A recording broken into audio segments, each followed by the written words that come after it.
Isn't it remarkable, truly astonishing, how the stories woven by our distant ancestors, threads spun in the firelight of civilizations long past, still possess the power to grasp our modern souls? They crafted narratives not with the complex frameworks of psychology or philosophy as we know them, but with the raw materials of human experience: love, loss, ambition, and fate. And perhaps none echoes through the corridors of Western thought with such chilling resonance as the tragedy of Oedipus Rex. Here lies a story Sophocles presented to Athens over 2 millennia ago, yet it feels as immediate, as terrifyingly relevant as the morning news. It's more than a myth. It's an archetype, a stark exploration of the human condition laid bare. How could they, the ancient Greeks, encapsulate such profound, agonizing questions about destiny, free will, knowledge, and the devastating price of truth into a single, harrowing life? It's a testament to their genius, their unflinching gaze into the abyss of what it means to be human, that we still turn to Oedipus, not just for drama, but for wisdom, however painful that wisdom might be. The story begins, as so many tragedies do, under the shadow of a prophecy. King Laius and Queen Jocasta of Thebes, hoping for guidance, receive instead a terrifying decree from the oracle at Delphi: their son is destined to kill his father and marry his mother. Think about this initial moment. It's the first knot in the tapestry of fate that seems, from the outset, inescapable. Their reaction, understandable in its horror, is to attempt to outsmart destiny. They order their infant son, Oedipus, to be abandoned on a mountainside, his ankles pierced, left to die. An act of fear, an act meant to sever the thread of prophecy. But fate, as this story teaches us with brutal clarity, often uses our very attempts at evasion as its tools. The shepherd tasked with a grim duty cannot bring himself to complete it. Compassion intervenes, or perhaps destiny merely finds another route. The child is passed along, eventually finding his way to the childless King Polybus and Queen Merope of Corinth, who raise him as their own, naming him Oedipus, swollen foot, a constant physical reminder of a past he doesn't know. He grows up ignorant of his true lineage, a prince in a foreign land. Yet whispers and rumors, the insidious seeds of doubt, begin to plague him. Seeking clarity, he travels, ironically, back to the source of his parents' original terror, the oracle at Delphi. And here, the terrible symmetry of fate reveals itself. The oracle doesn't answer his question about parentage, but instead repeats the same horrifying prophecy: you will kill your father and marry your mother. Believing Polybus and Merope are his true parents, Oedipus makes the seemingly rational, even noble choice. He flees Corinth. He runs away from his supposed destiny, determined to protect those he loves. He chooses freedom, he chooses action, he chooses to defy the god's decree, and in doing so, he runs directly towards it. This is the first profound layer we must excavate. The relationship between fate and free will here is not a simple dichotomy. Oedipus's choices, Laius's choices, Jocasta's choices, all made with the intention of avoiding disaster, become the very mechanisms by which disaster unfolds. Is it that fate is an absolute, unchangeable force pulling the strings no matter our struggles? Or is it that our own character flaws, Laius's fear, Oedipus's quick temper and pride, his desperate need for certainty, are the true engines of destiny? The story doesn't give an easy answer. It forces us to confront the unsettling possibility that our attempts to control our future, born from fear or ignorance, might be the very things that lock us into a predetermined path. How often, in our own lives, do we make decisions based on incomplete information, driven by a fear of a potential outcome, only to find that our actions inadvertently brought that very outcome to pass? We try to avoid conflict and create resentment. We try to grasp control and stifle growth.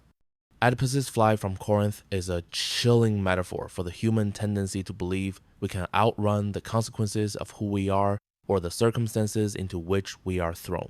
His journey leads him to a place where three roads meet. A powerful symbol in itself, a place of choice, transition, and potential danger. Here, his path collides with that of an older nobleman in a chariot. An argument erupts over right-of-way, a trivial dispute, fueled by pride and impatience on both sides. Tempers flare. Oedipus, quick to anger, defends himself with lethal force. He kills the nobleman and most of his retinue. The nobleman, of course, was Laius, his biological father. The first part of the prophecy is fulfilled, not through grand design or divine intervention, but through a common, ugly moment of human conflict. Road rage elevated to tragic proportions. Oedipus doesn't know.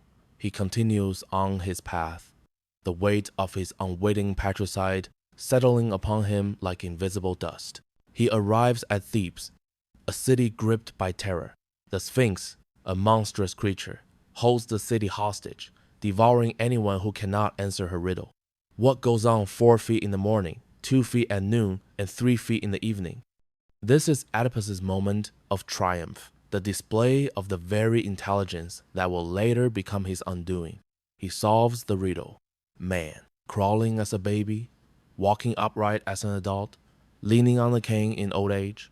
The Sphinx, defeated, casts herself down, and Thebes is liberated. Oedipus is hailed as a savior, a hero, the man of intellect who conquered the beast through reason. His reward? The throne of the grieving city, and the hand of the widowed Queen Jocasta. His mother, the prophecy is now complete, sealed not by malice, but by heroism, intelligence, and the city's gratitude. Consider the Sphinx's riddle. It's about the cycle of human life, the fundamental nature of existence from beginning to end. Oedipus understands the universal, the abstract man. He sees the pattern in others. Yet, the profound irony is that he fails entirely to apply this understanding to himself. He knows what man is, but he does not know who He is. This is the core of the theme of sight and blindness. Oedipus possesses physical sight and sharp intellect, yet he is utterly blind to the truth of his own identity and actions. His very success, his solving of the riddle, leads him deeper into the tragic entanglement. It's a stark warning about the limitations of intellect, detached from SCLF awareness.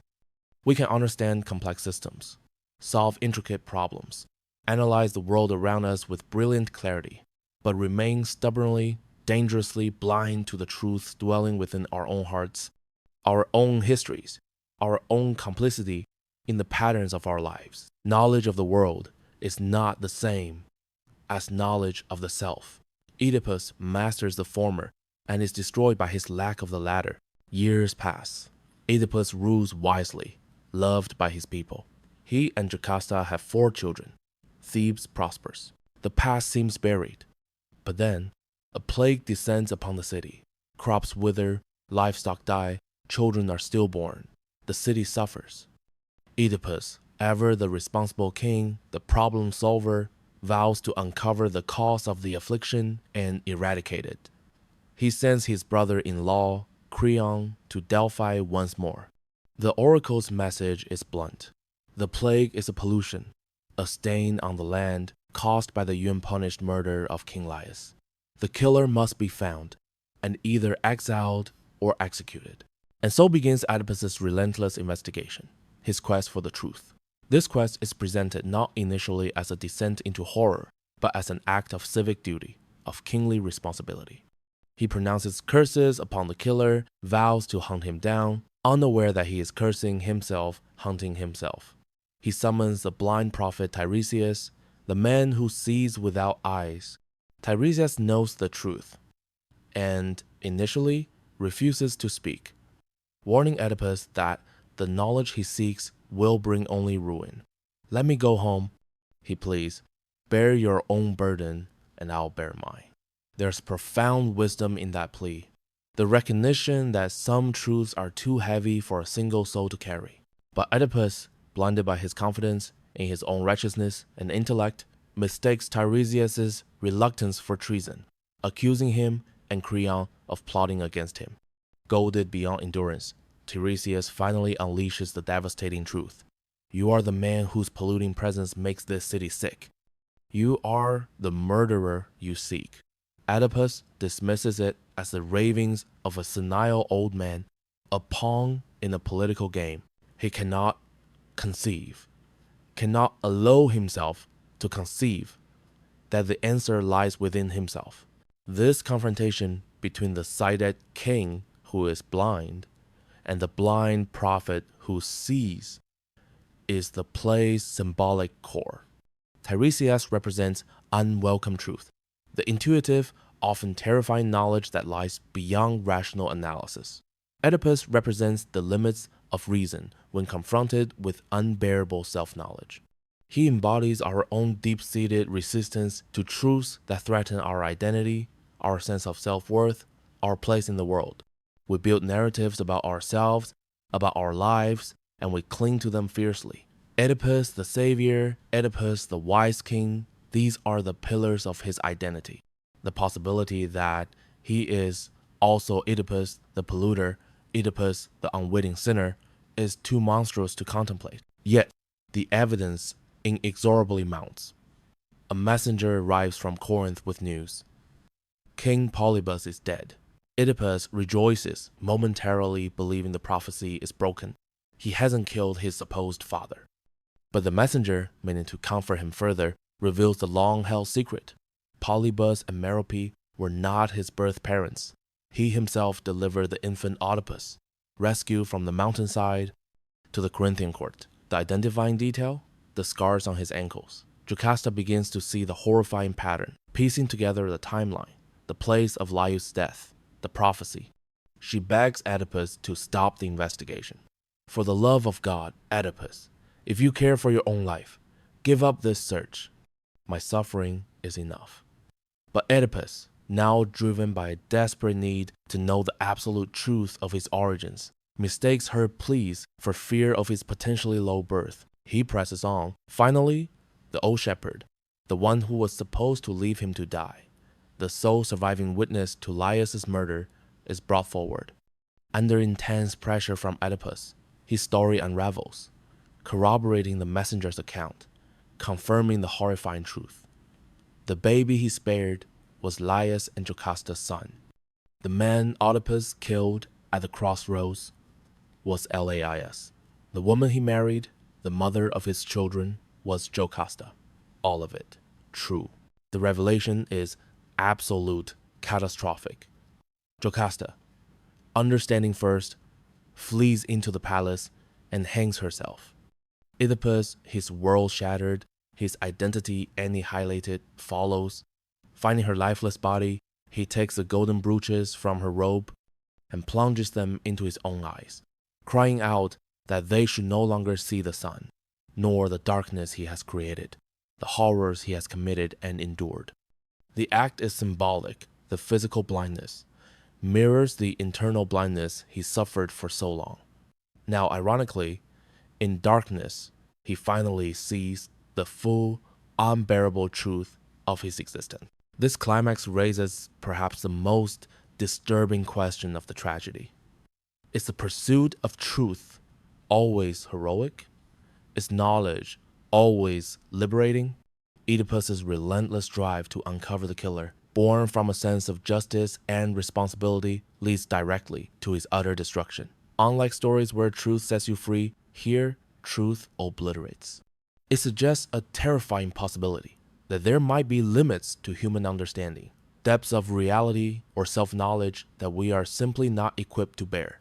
Is there a wisdom in not knowing, in accepting ambiguity, in letting some mysteries remain unsolved? Oedipus's tragedy is the tragedy of pushing too far, of demanding absolute certainty in a world governed by forces beyond our comprehension, and discovering that the ultimate truth about ourselves can be the agent of our ruin. He doesn't die. Perhaps death would be too merciful. Instead, blinded and broken, he demands exile, fulfilling his own curse against Laius' killer. He becomes a wanderer, a pariah, led by his daughter Antigone, a living monument to the devastating collision of fate, choice, and the unbearable weight of self-knowledge. So, what are we left with? Contemplating this ancient horror, we see the intricate, almost cruel interplay of destiny and individual action, where attempts to escape only tighten the knot. We witness the profound irony of sight and blindness, the danger of intellect untethered from self-awareness. We confront the terrifying idea that truth itself can be a destructive force, that the unearthing of our own hidden realities might lead not to enlightenment, but to annihilation. And perhaps most importantly, we see ourselves. Oedipus is not merely a mythical king. He is an avatar for the human condition itself, noble in intention, flawed in character, capable of great intelligence, yet susceptible to profound blindness, striving for control in a universe that often seems indifferent to our plans. His quest for truth mirrors our own innate drive to understand, to know, to make sense of our world and our place within it. The genius of Sophocles, the enduring power of this story, lies in its refusal to offer simple comfort or easy answers. It leaves us in the chilling presence of profound ambiguity. Was Oedipus doomed from the start, a puppet of forces beyond his control? Or was he the author of his own destruction, his tragic flaw, his pride, his anger, his relentless need to know, leading him inevitably to his horrific end? The story supports both interpretations, and perhaps the truest wisdom lies in accepting the tension between them.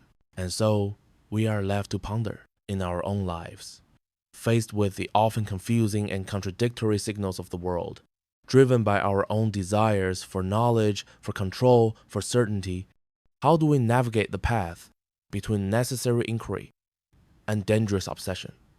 When does the pursuit of truth become a path to self-destruction? If the deepest, darkest truths about ourselves and our world were suddenly revealed, laid bare before us without filter or comfort, would we, like Oedipus, have the terrible courage to look, even if it meant blinding ourselves to the world we thought we knew? Or would we, perhaps wisely, sometimes choose to let the shadows remain